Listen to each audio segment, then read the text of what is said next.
নমস্কার বন্ধুরা, আমাদের চ্যানেলে স্বাগতম। ডিএ নিয়ে একটা গুরুত্বপূর্ণ আপডেট। তো বন্ধুরা, ডিএ নিয়ে এই মুহূর্তে গুরুত্বপূর্ণ আপডেটটি হচ্ছে নতুন বছরের আগেই ডিএ নিয়ে কী বললেন মুখ্যমন্ত্রী, বড় সিদ্ধান্ত রাজ্য সরকারি কর্মীদের। তো বন্ধুরা, ডিএ সংক্রান্ত আপডেটটি নিয়ে আমরা স্টেপ বাই স্টেপ আলোচনা করব। তো অবশ্যই আপনারা ভিডিওটি স্কিপ না করে অবশ্যই পুরো দেখবেন। তো তার আগে বলে রাখি, যে সকল বন্ধুরা আমাদের চ্যানেলে নতুন, আমাদের চ্যানেলটি পাশে সাবস্ক্রাইব করার পর পাশে যে বেল আইকন সেটিও প্রেস করবেন। লেটেস্ট ভিডিও আপডেটগুলি সবার আগে পেয়ে যাবেন। দেখে নেব আজকে ডিএ সংক্রান্ত গুরুত্বপূর্ণ আপডেটটি।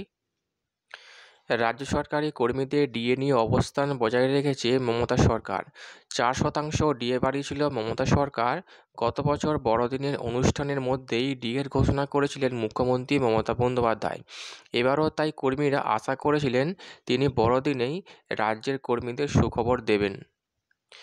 এই সমস্যা দ্রুত মেটার নয়, পাশাপাশি কেন্দ্রীয় সরকারি কর্মীদের পরপর ডিএ বৃদ্ধি পাচ্ছে সময় মতো।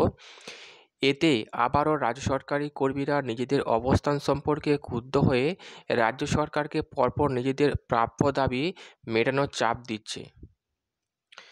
এরপরেই নিজেদের প্রাপ্য আদায় করতে ডিএর জন্য মামলা দায়ের করেছে, যেই মামলার নিষ্পত্তি 2025 সালেই হওয়ার কথা।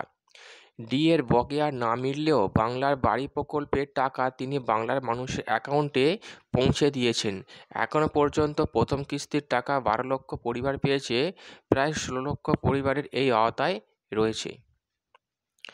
সকলকেই বাড়ি তৈরির টাকা দেবে মমতা সরকার, তাই বাংলার একাংশের মানুষের মুখে হাসি ফুটলেও রাজ্য সরকারি কর্মীরা চিন্তায় দিন কাটাচ্ছেন যে আদৌ তারা তাদের ডিএর বকেয়া টাকা পাবে কিনা। লোকসভা নির্বাচন শেষ হতে 4% ডিএ বাড়িয়েছিল মমতা সরকার। গত বছর বড়দিনের অনুষ্ঠানের মধ্যেই ডিএর ঘোষণা করেছিলেন মুখ্যমন্ত্রী মমতা বন্দ্যোপাধ্যায়। এবারও তাই কর্মীরা আশা করেছেন তিনি বড়দিনেই রাজ্যের কর্মীদের সুখবর দেবেন, কিন্তু তার না হওয়ায় চিন্তায় দিন কাটছে কর্মীদের। তিনি এর আগেও কর্মীদের স্পষ্ট ভাষায় জানিয়েছেন যে তিনি কেন্দ্রের মতো রাজ্যের কর্মীদের ডিএ দিতে পারবেন না, কারণ রাজ্যে আর্থিক সামর্থ্য নেই অতটা। তাই কর্মীরা চাইলে কেন্দ্রীয় সরকারের চাকরিতে জয়েন করতে পারে। তবে এক কথায় দমার পাত্র নয় রাজ্যের কর্মীরা।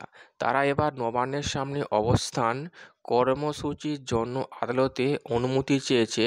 বাকিটা সময় বলবে তারা তাদের প্রাপ্য ডিএ আদায় করতে পারে কিনা। তো বন্ধুরা, এই ছিল ডিএ সংক্রান্ত গুরুত্বপূর্ণ আপডেট। তো কেমন লাগলো কমেন্ট করবেন, লাইক করতে ভুলবেন না। পরবর্তী আপডেট পাওয়ার জন্য আমাদের চ্যানেলটিকে সাবস্ক্রাইব করে রাখবেন। থ্যাংক ইউ বন্ধুরা ভিডিওটি দেখার জন্য।